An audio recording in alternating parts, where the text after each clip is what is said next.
homework exercises that I gave you. And homework exercises, there were two. One of them was look at the same equipment replacement problem with bands that we had in the lecture. But now, for the depreciation of the capital cost, we were supposed to use the formula that is given in what's called the reducing method in the financial formulas part of decision.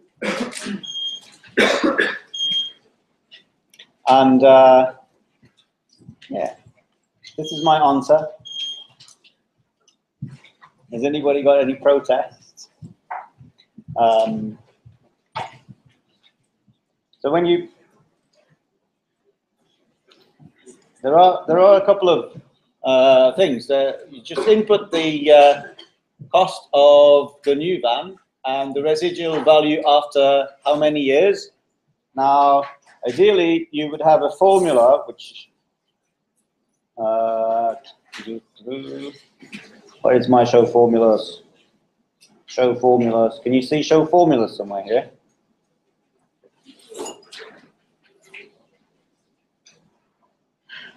Come on.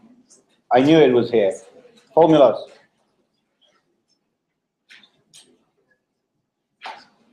I don't know. Here. Look. I've got it.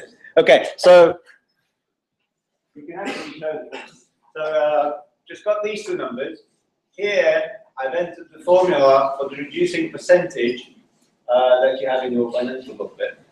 There's no point in trying to understand everything here, but the depreciation and the written down value are calculated in these rows, and then the running cost is simply taken from the table on the left, and then the rest of the spreadsheet is just like before. So the only thing that's changed compared to the one we did in the lecture is that depreciation is not calculated as the difference between the second-hand price that was given in the table and the original cost, but as the difference between the original cost and the written down value of the vehicle. So that's the depreciation in the accounting terminology. And if you've done it, no, I didn't.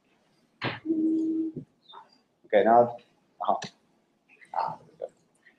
so by doing it, you would have found out that 4 years is the best replacement policy in this case. Okay.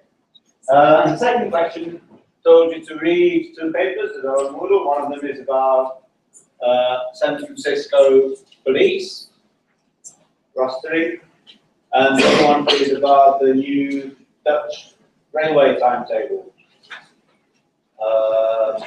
Has anybody got any comments about these two papers? Oh, about anything else? No, not anymore. That's making me really curious about what you asked to say again. Anyway. Okay, so yeah, if there are no comments, then that's your own detriment. Never mind.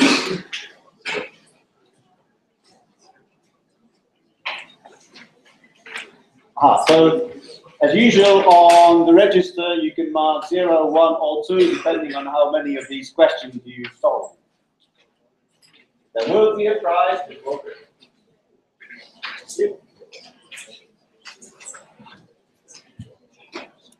But today, we'll move on to 2 more models.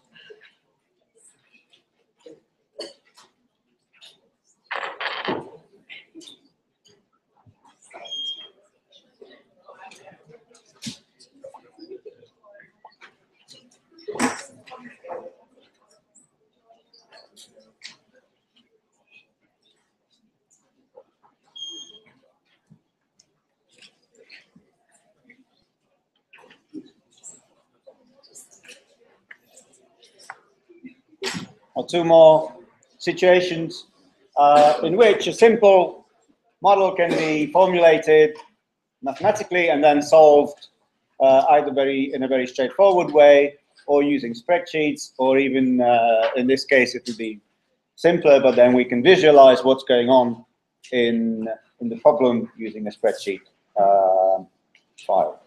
I'll give you some of these things. You don't have to start earlier. So you don't have to copy these, but you will have them for your record. And what we're doing is chapter 4. Okay, so the first example is about a small shop that sells pens. Okay, it's a toy example, but tolerate me. It's nice. It's a nice example that explains the principles quite well. So what we have is a shop that sells pens, and it knows that the demand is give or take 600 pens per month. Okay, so every month they sell 600 of those pens, and the pens are bought at £3 each, and what they're sold for doesn't interest us. We don't care. That's not. We don't need to know that for what we're doing here. And every time the order goes out, there are some costs. Okay, so the costs are, I've put on the slide: accounting, unpacking the pens, actually sending the order, and so on and so on. And so they're estimated to be £25 every time you order the pens from the supplier. Okay, so no matter how many you order, it's going to be 25. So if you order 10 pens, you pay 25 for the postage and delivery and accounting and so on. If you order 10,000 pens, it'll still be £25. Well, of course, you have to pay the £3 extra per pen, but on top of that, there's £25 that is the cost of actually doing the order. Okay, and then there's another cost, which is the storage cost. Okay, and the storage cost of these pens, as it says here, is estimated to be 5 pence per pen per month. That's what it is, because there has to be some room to store them, but also because you have capital that's tied. Yeah, so the money that you have paid for the pens, you can't use to do something else with it. For example, you can't put it on a savings account where you would get some interest, hopefully. And so these things give you a cost of having those pens in storage, which we take to be 5 pence per month for each pen. And the question here is, we want to minimize the cost, and we want to specify an optimal ordering policy, which will tell us how often we should order, how much we should order every time we order, and so on. Okay, so this is the problem. Any questions about that at all? Okay, so right. So let's have a look. And first, we want to minimize the cost. So what is the cost? What are the costs that that we see in this problem?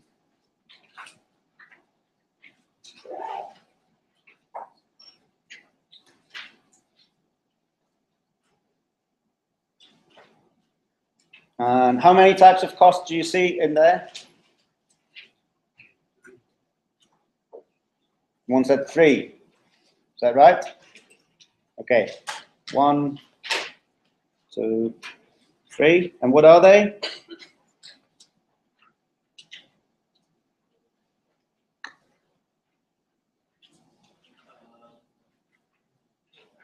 Cost of the pen, cost of the order, cost for storage.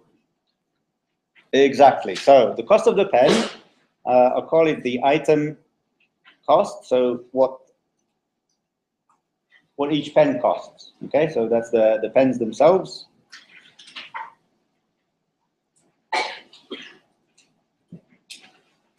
£3 per pen that you purchase. The second you said was ordering. Okay, ordering, which we deem to be £25 per order. And, well, okay. So, and we think that this is independent of the size of the order. So no matter how much we order every time, we get this. And the third one is the storage cost, or inventory stock. Sometimes it's called also stock holding cost.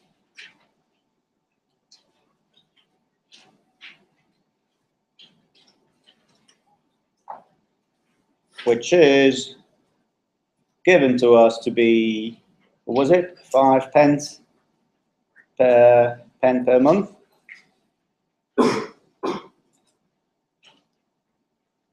So these are the costs that we should be looking at. Now you can already see that there is a certain trade-off between the storage cost and the ordering cost. And that will be exactly what's happening here. So, because if you ordered every day just the exact number of pens that you need to sell that day, then you would keep your storage costs really low. But then you'd pay a lot of money for placing the orders. £25 every day, that's probably too much. If, on the other hand, you ordered very infrequently, only once per year, you just calculate how many pens you'll need for the whole year, and you order once, then your ordering cost will be very low because you only order once per year. But then, on the other hand, you would have a lot of pens in storage, so your storage cost would be very high. Okay, so the idea in this problem is to try and find a sweet spot between, a compromise between low storage cost and low ordering cost on the other hand, that minimizes the total cost. Right. Now, let's make a model then.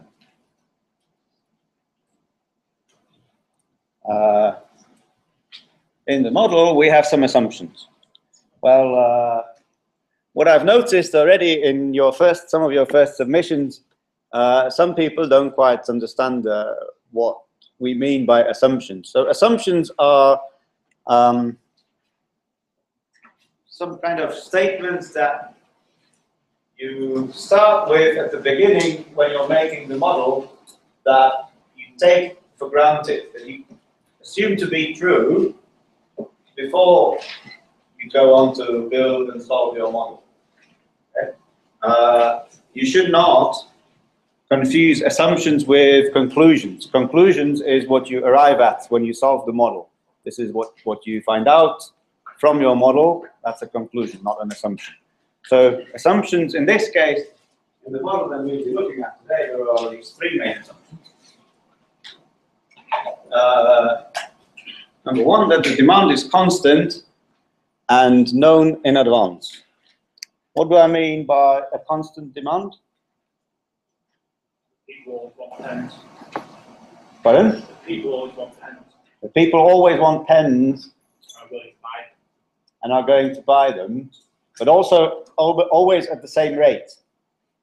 So what we're assuming is that every day, every hour, and so on, well, depends on your scale, every day there will be the same number of pens that will be sold. Okay, so that's the constant demand. That means that it just doesn't change in time. It will be 600 pens per month. We know that, but we're also assuming that if there are, say, 20 work days in a month, it will be 30 pens every day, something like that. Okay? Or maybe if there are 30 days, then it will be 20 pens every day, including Saturdays and Sundays. Second thing that we're assuming that sorry, not the second thing. Back to the first thing. There's still something that we're assuming that there is no randomness in the demand. Later, when you know enough probability, And statistics, we can look at models where there is a random component to the demand, but for now, let's keep it simple and assume that there is absolutely no randomness. Deterministic, it's called, the word is deterministic, so the demand is known and constant. Now, the second assumption is that we order the pens, that the pens don't come in like a water pipe, okay? But rather we order a box and we say we want 300 pens or 500 or whatever, and then it arrives in a batch. That's the second assumption. We also assume that the batch arrives all at once and exactly when we want it to arrive. So there is no randomness in when the order is going to arrive. Okay? We have kind of, we're relying on the post or on the delivery service to deliver exactly when we want it. And what's the third assumption?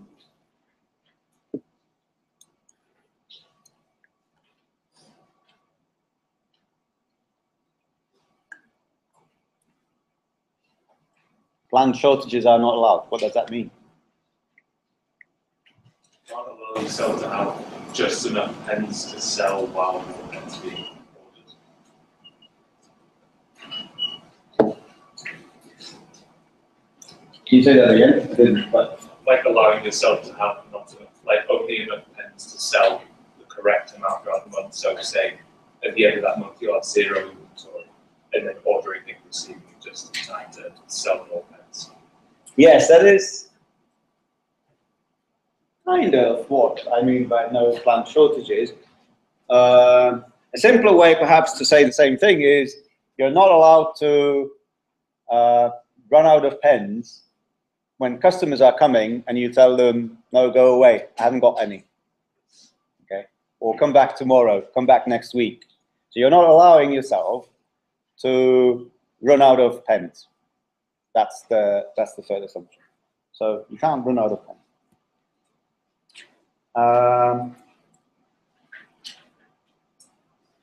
There is, so what we've started talking about a little bit is about how many pens you want to have when the next order arrives.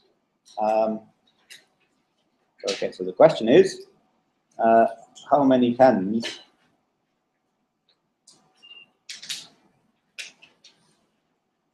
should we have when order arrives?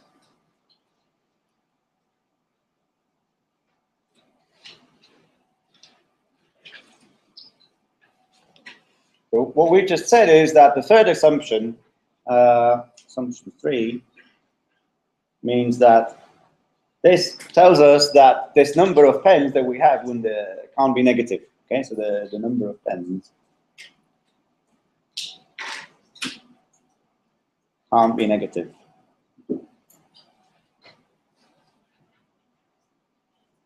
Well, or kind of negative, because it cannot be, you know. We could probably model it as having a negative number of pens when customers are coming and we have nothing to sell. But so that's that.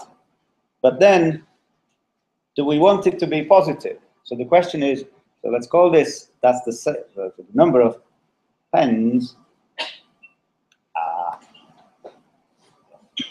I'm starting to be this graphic.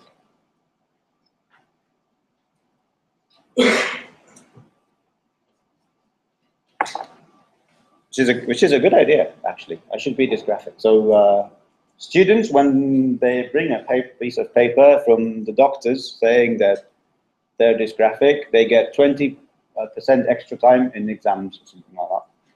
So maybe I could get 20% extra time in lectures. No, that's a stupid idea. Okay, so safety stock, that's exactly the number of pens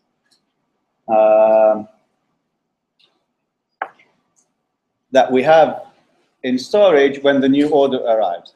What is S going to be?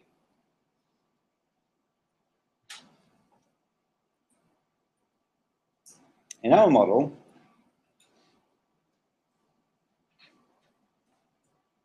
S is going to be nothing, well, 0. And that is because, why is that? Well,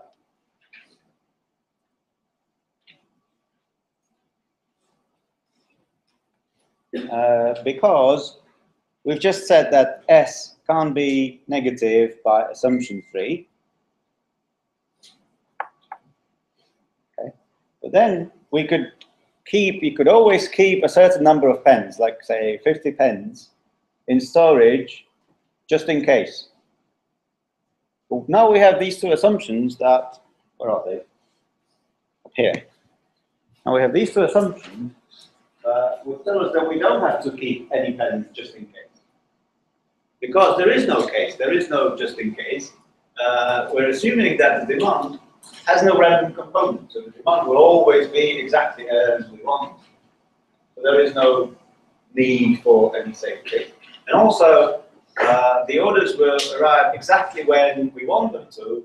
There is no need to keep extra pens in storage just in case the order doesn't arrive. Okay?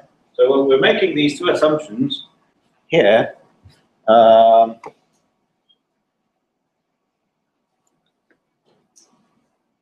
And they tell us that we shouldn't keep any safety stock. So assumptions 1 and 2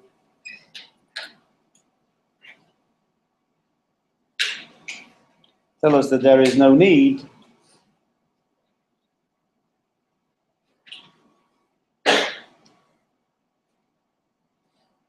to keep a safety stock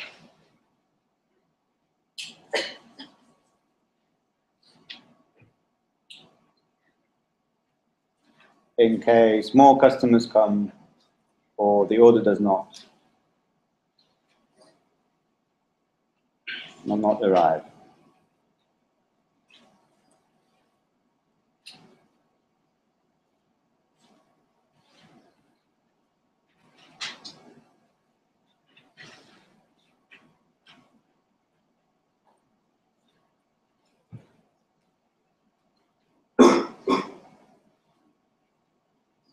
So what we have is, if we did keep some safety stock, we would only incur the cost of storing it, but it wouldn't save us any other costs in this, under these assumptions.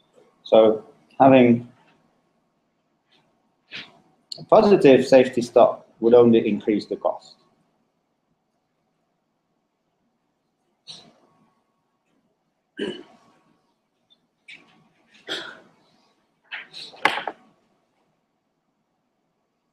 Okay.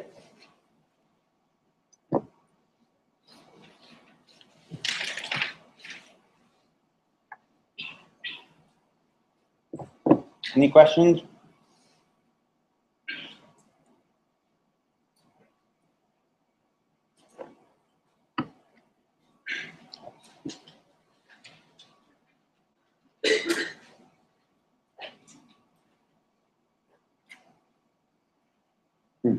So now,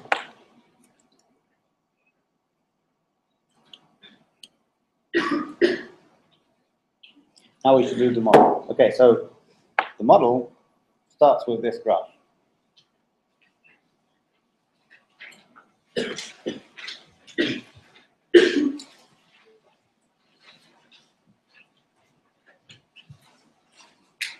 What can you see in the graph?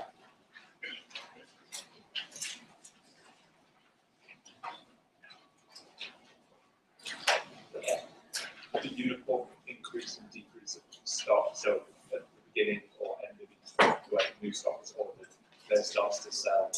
Towards the end, there are the order last time. Did everybody get that?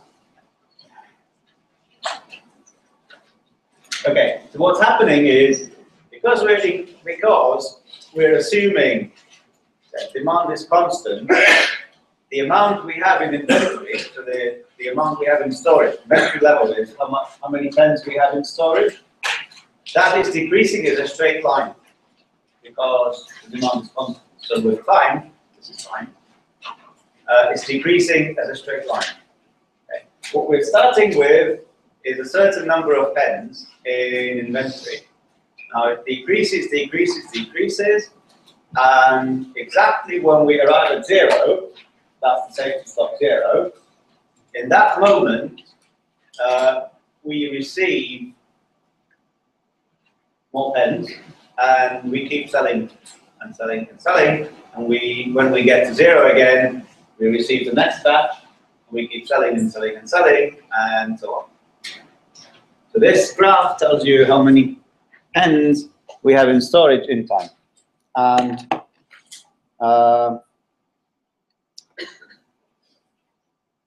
okay, so batch size, that's the size of the order. So every time we order, we receive Q pens, and we'll have Q pens, and then they will be sold and sold and sold, and when we hit 0, we'll receive another Q. Okay, so Q, so the decision variable in this model is that Q.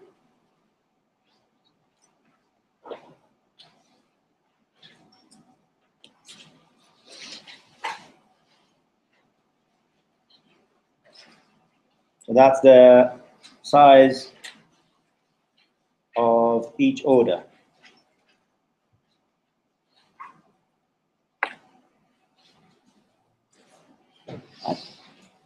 This is the thing that we want to find out what the optimal value for this Q will be. And then we have some parameters.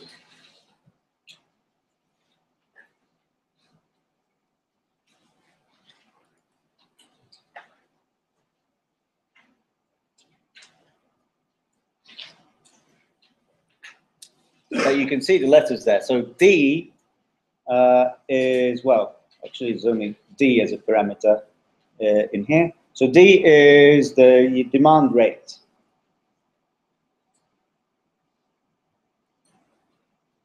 So in our case, when we look at that, it says, how much is D?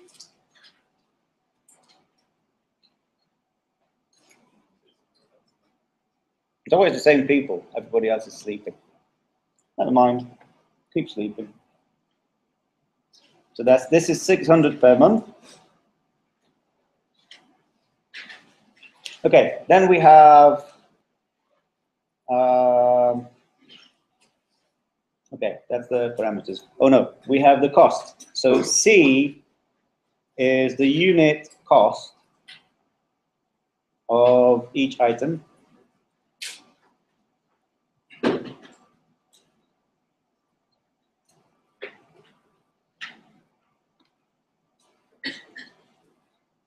How much was the unit cost? £3. And then we have the setup cost. Well, the ordering, I call it the setup cost. But that's okay. I call it the ordering cost of placing an order.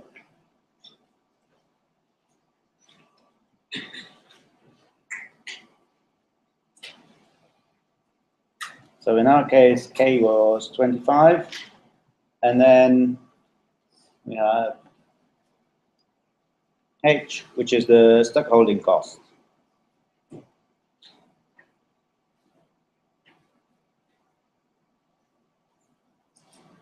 And this was pen, 5 pence per pen per month. These are the data that we know, and then some other letters.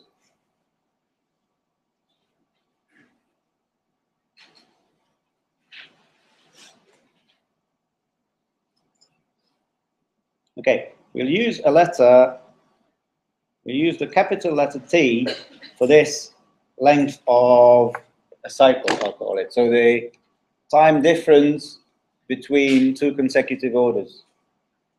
Now, this is going to be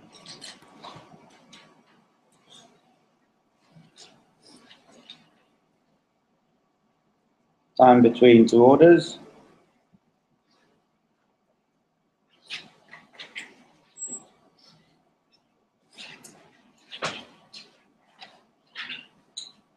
And we'll call it the length of the cycle.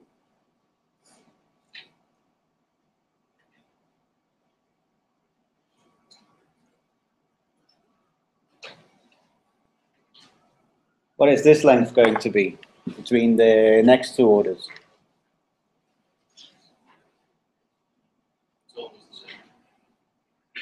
Aha, why is it always the same? Yeah, starting to understand what's going on. Yeah, so the time between two orders, or receiving two orders, is always going to be the same, because demand is constant, doesn't change in time, it's deterministic, delivery is deterministic, there are no problems. So the cycle will always be the same. Okay, the 2Q over D gave it away. So you can already see from the graph that T is equal to Q over D. Okay, because the amount we have is Q minus dt, where T is time. Simple maths.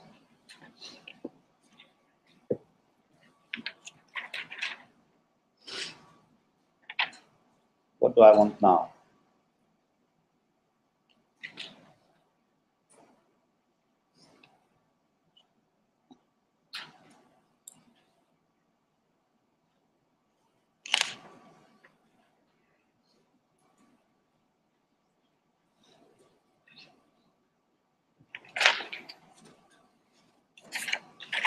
Okay, so now we want to, so what do we want? We want to determine that Q to minimize the cost, so the amount. The Q will also give us the time between two orders, because, as we've just seen, T is Q divided by D. So if we find out that Q is 1200, for example, which means that every time we order 1200 pens, then T will be 2 months. 1200 divided by 600 per month. Okay, so this is the meaning of this equation. So now what remains is to find out. So now find out the costs. Okay, so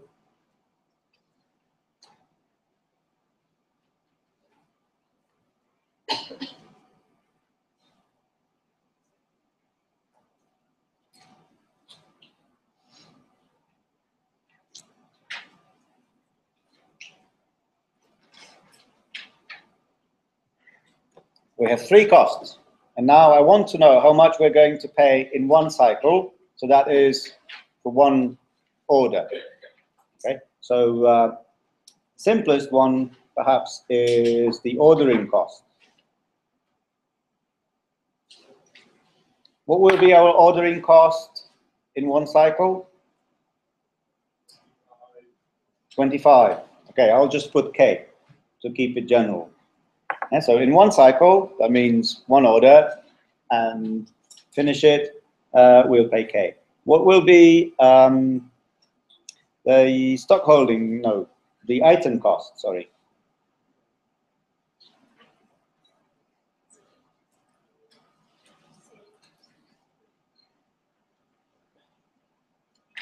The item cost is C per pen, and we're ordering Q, so it will be C times Q. That's right.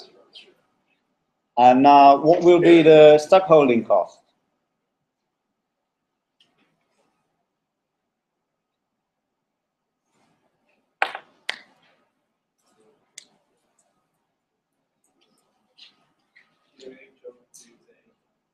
Sorry?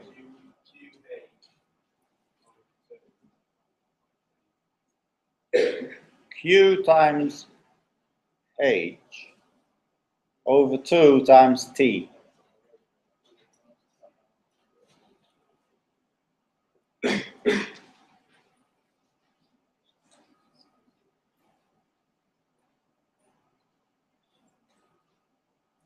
Like this. Or now you need to explain it.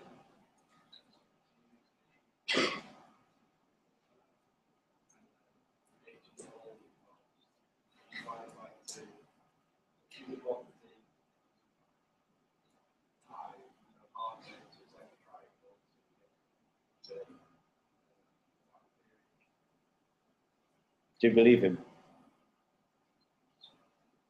Do you believe him? No? Who agrees with that? Not very convincing.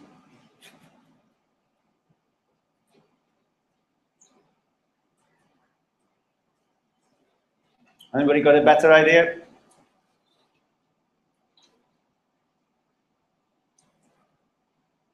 Depending on when the money is like collected for storage costs, wouldn't it be zero? Because when they collect the storage, you have to go and collect the storage.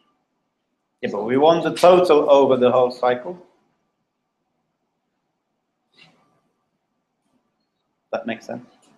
So, Either I don't understand what you're saying, or you don't understand what I'm saying. yeah, It's probably both. Okay, I'll go back to the graph.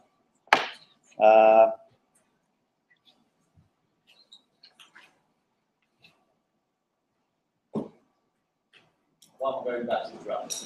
Okay, if we put Q pens into storage, okay, and never sold anything, and just kept Q constant, can you imagine that? And after 1 month, what would the cost be? QH10. After 1 month QH, after 3 months QHC. That's right. But we're selling it, so kind of on average we only have half of the pens. And it is indeed the area of this triangle multiplied by this length. So if we never sold anything, it would be Q times T times H. But because we're selling, we only get like the area below this curve, so the area of this triangle times H. So that is indeed that. Okay? Now I have this. So putting them all together,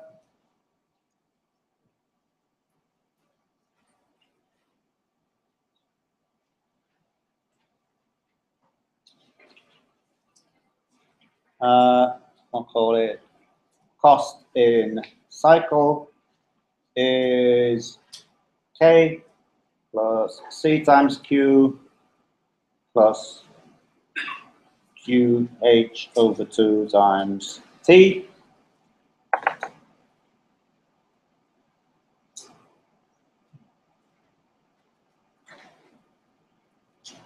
Is that the quantity that we want to minimize?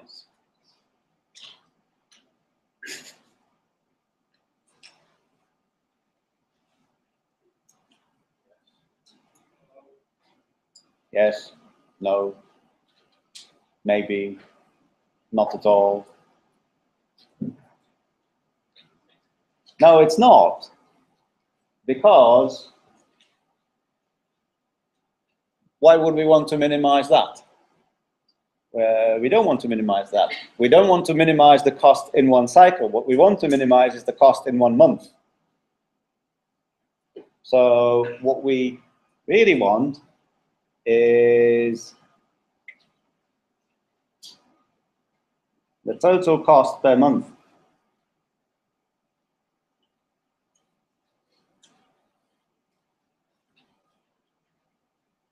Which is C, and that is the cost in 1 cycle divided by the number of months that 1 cycle takes, so C cycle divided by T, and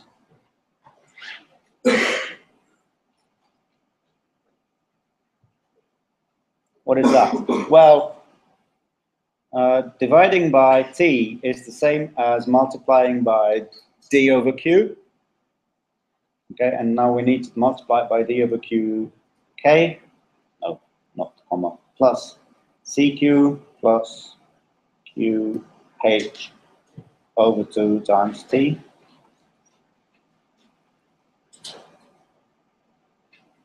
Yeah. So what we get is dk over q plus d over c.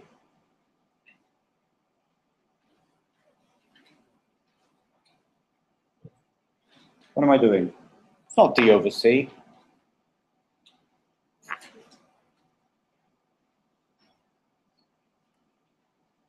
It's d times c.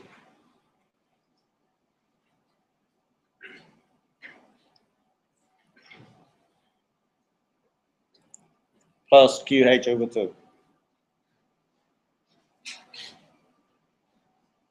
This is a bit silly.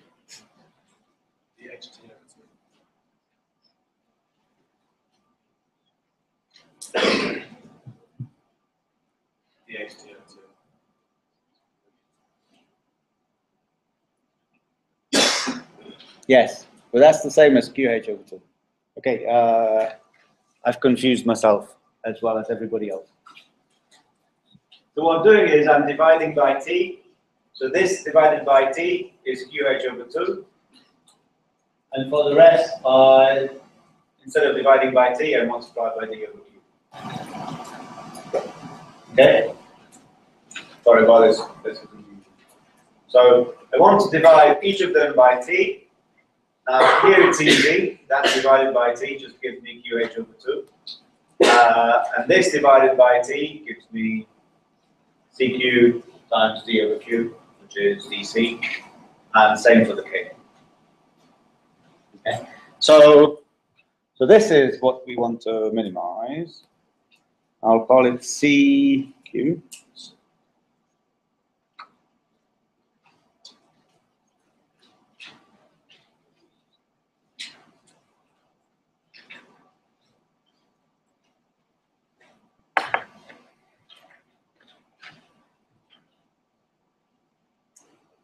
Why do I put C brackets Q?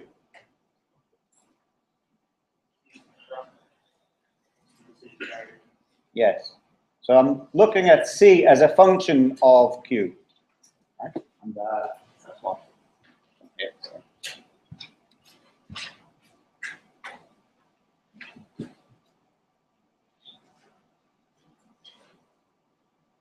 This should be a T one. Oh, never mind. Okay. So we want to minimize this as a function of Q. D, K, and C are constants. We know what they are. They come from over there. But we want to minimize this. So what do you do when you want to minimize something like that? Differentiate. Sounds good. How do you spell differentiate? Differentiate. So what's dc dq?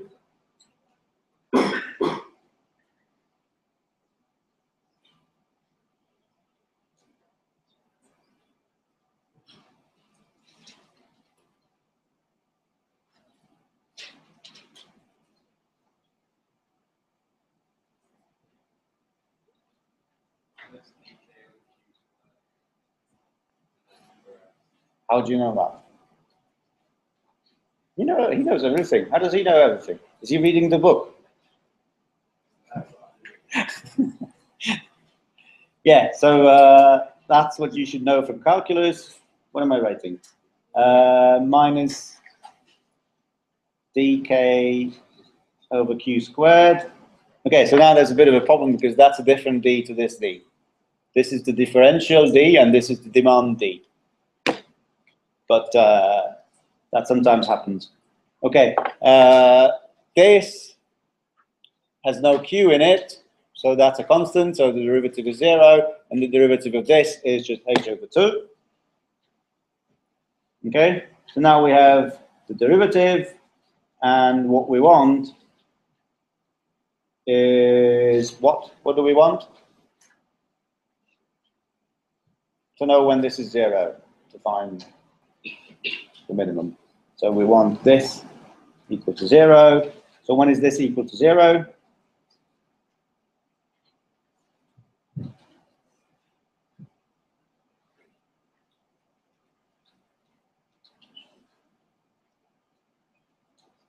When h over 2 is dk over q squared, right?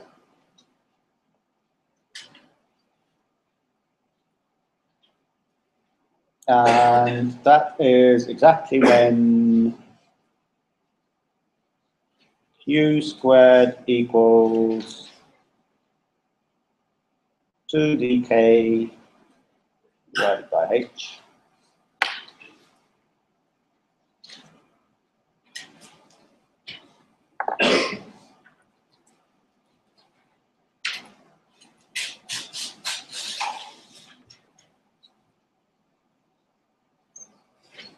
And that is, okay, so now this has two solutions for q.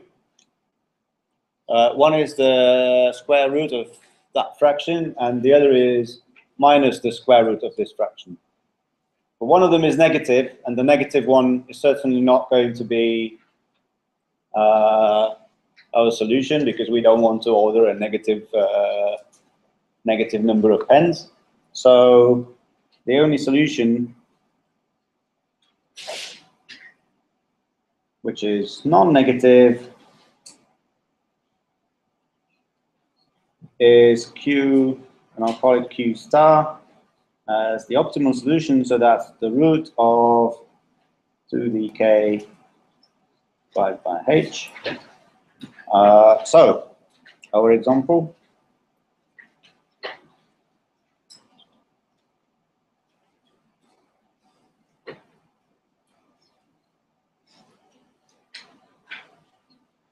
We would get 2 times,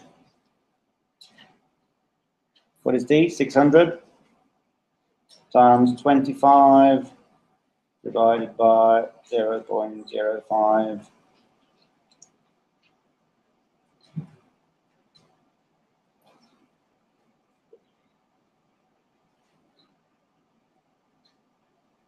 That's approximately 775 pens.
Okay.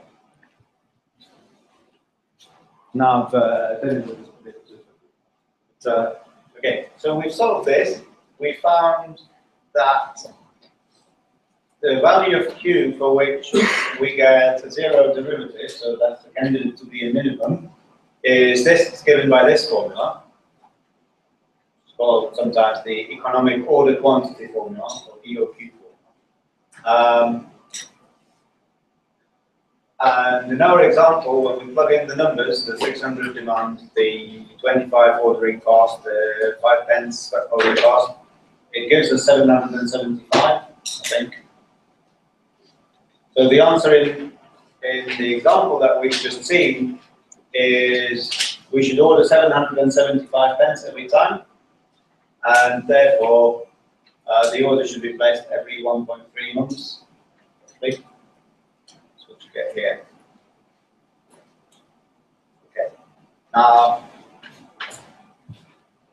when you want to visualize this, you can look at the graph, which shows the total cost per month, as it depends on the queue. So these numbers on the x-axis, they show you the different values of Q. And for each value of Q here, the blue curve marks the total cost per month.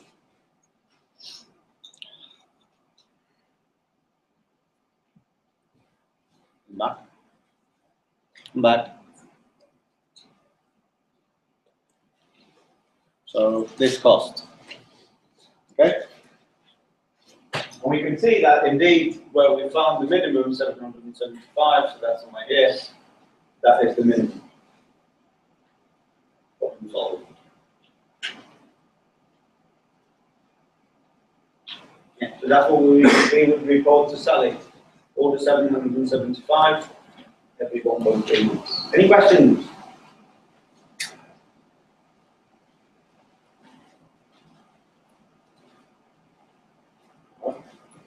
Have a 10-minute break then.